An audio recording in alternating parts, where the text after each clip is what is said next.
ठीक है, ठीक।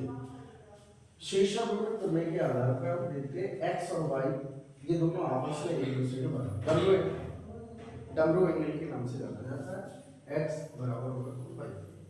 ये प्रॉपर्टी हम कहाँ लगाने वाले हैं तो जरा विचार करें। एक ही लाइन ये है और एक लाइन ये है, इसका इंटरसेक्शन कोण ये है और इसका इंटरसेक्शन कोण आई जो है वो इस कोण के और इस कोण के योग के बराबर होगी। अगर ये आई है ये R1 है तो ये कोण आपका 100% I माइनस R1 होगा। ठीक इसी प्रकार इस कोण के बारे में तो ये E इसके और इसके योग के बराबर होगी। इसको पीछे हटाने पर इसको जे डेल्टा आपको प्राप्त होता है, जैसे हम पीछे करते हैं। डेल्टा क्या होता है? विचलन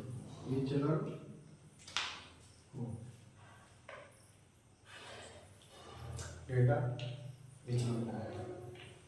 ठीक, इस कोण के बारे में चर्चा की है, इस वाले कोण के बारे में। मतलब जिस प्रकार ये I माइनस R1 है ठीक इसी प्रकार ये E माइनस R2। ठीक, फिर उसके बाद आपने एक प्रमेय पढ़ी होगी जिसका नाम है बहिष्कोण प्रमेय। बहिष्कोण प्रमेय क्या कहती है?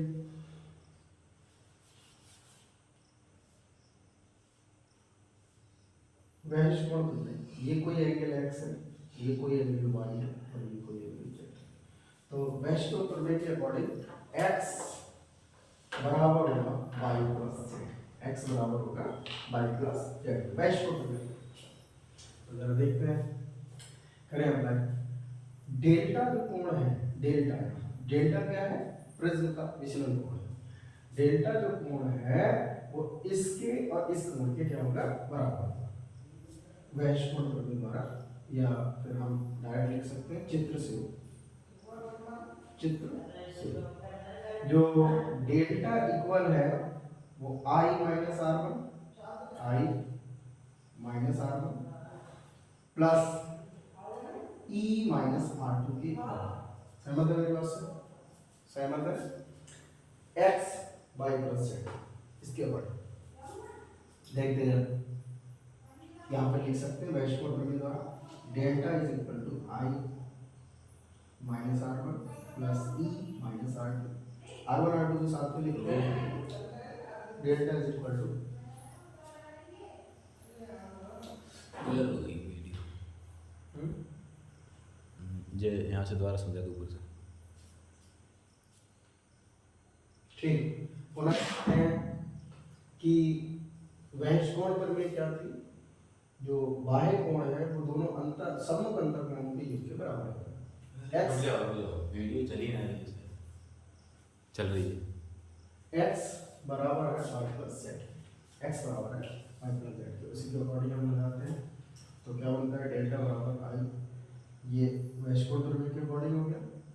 और इन्हें खोल देते हैं, R1 R2 को साथ में लिखते हैं और I प्लस E को एक साथ माइनस कॉमन लेके, माइनस कॉमन नहीं, दोनों कैसे हो जाएंगे? प्लस हो।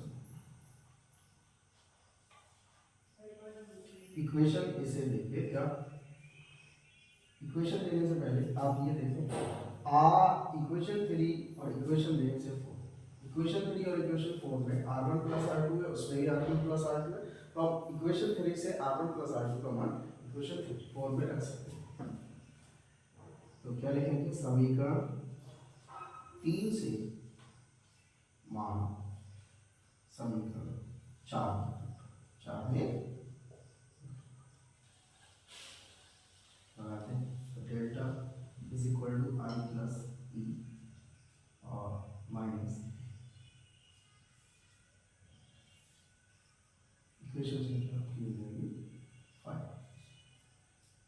इक्वेशन संख्या 5। अब जब हम देखते हैं न्यूनतम विचलन की स्थिति में क्या होता है, तो एक डेल्टा और आपतन कोण I के मध्य आपको एक ग्राफ खींचना होगा। ये आपतन कोण I और इधर y एक्सिस पे डेल्टा विचलन कोण को दर्शाएं। ग्राफ कुछ इस तरह से होता है इसका। यहाँ पर डेल्टा की जो वैल्यू होती है वो मिनिमम है। यहाँ डेल्टा बराबर होता है डेल्टा में सबसे कम वैल्यू डेल्टा की इस स्थान पे पाई जाती है, और इस वैल्यू के लिए आपतन कोण आई जो है ई के बराबर, जबकि R1 R2 के बराबर होता है। मान लेते हैं कोई R के बराबर है, ई आई ई के बराबर होता है, और R1 R2 आपस में बराबर होते हैं। मान लेंगे किसी R के बराबर है, डेल्टा क्या हो जाता है इस स्थिति में, डेल्टा मिल जाता है। तो न्यूनतम विचलन की स्थिति में लगा रहा हूँ, न्यूनतम विचलन की स्थिति से डाल दो, न्यूनतम विचलन की स्थिति, न्यूनतम विचलन की स्थिति में क्या हो जाएगा, डेल्टा हो जाएगा डेल्टा में, और आई जो है तो ई के बराबर बा R1 R2 आपस में बराबर किसके, समीकरण 4 व 5 में इसके मान रखते हैं। समीकरण 5 का आपकी समीकरण 3, समीकरण 4 व 3 से, समीकरण 3 व देखते हैं। समीकरण 3 से देखते हैं पहले, ए बराबर R प्लस आर, तो ये क्या हो जाएगा, ए बराबर 2R, और R की वैल्यू यहाँ से निकालेंगे तो ए बाई 2। इक्वेशन संख्या 6 पुनः देखते हैं इक्वेशन 5 से। इक्वेशन 5 क्या है, डेल्टा के प्लेस पे समीकरण 5 से डेल्टा के प्लेस पे डेल्टा मिल, और i as it is, e के प्लेस पर i minus A as it is, minus A को इधर भेज देंगे तो आई प्लस आई 2 आई हो जाएगा, और delta mill plus I is equal to delta mill plus A by 2, A by 2। Equation संख्या 7। इक्वेशन 6 और 5 से जरा देखें, स्नेल का नियम देखो, स्नेल के नियम से, स्नेल स्नेल स्नेल्स लॉ क्या कहता है, स्नेल्स लॉ कि किसी आपतन कोण की जो sin i व अपवर्तन कोण की जो sin r का अनुपात एक नियतांक होता है।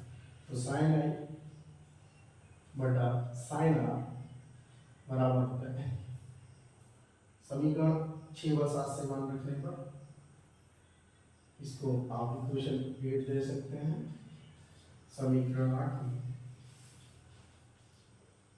समीकरण 6 व 7 से मान रखने पर देखते हैं क्या प्राप्त होता है। साइड आई क्या है value, delta mill plus A by 2 upon sine A की वैल्यू बच्चा, तो आई आर की वैल्यू क्या मिलेगी, ए बाई 2, और इज इक्वल टू एन। जी आपका ये प्रिज्म सूत्र के नाम से जाना, ये क्या है, प्रिज्म सूत्र के नाम से जाना। ठीक, इसके पश्चात हम ये भी देखेंगे कि एक पतले प्रिज्म द्वारा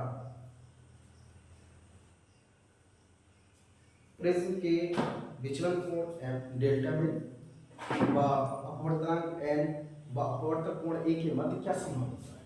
तो पतले प्रिज्म की स्थिति में, पतले प्रिज्म से, पतले प्रिज्म किसको पतला प्रिज्म कहते हैं बेटा, याद रखना, जिसका अपवर्तक कोण a लेस देन होता है या इक्वल टू होता है 5 degree, less than equal to कितने का होता है 5 डिग्री। देखते हैं क्या होता है इस स्थिति में, कि याद रखना साइन थीटा, अगर अपवर्तक कोण a बहुत छोटा है तो साइन थीटा या कोण थीटा बहुत छोटा है, इस स्थिति में sine theta approximate sine theta के बराबर होता है। इस कंडीशन में हम समीकरण किसको दे देंगे,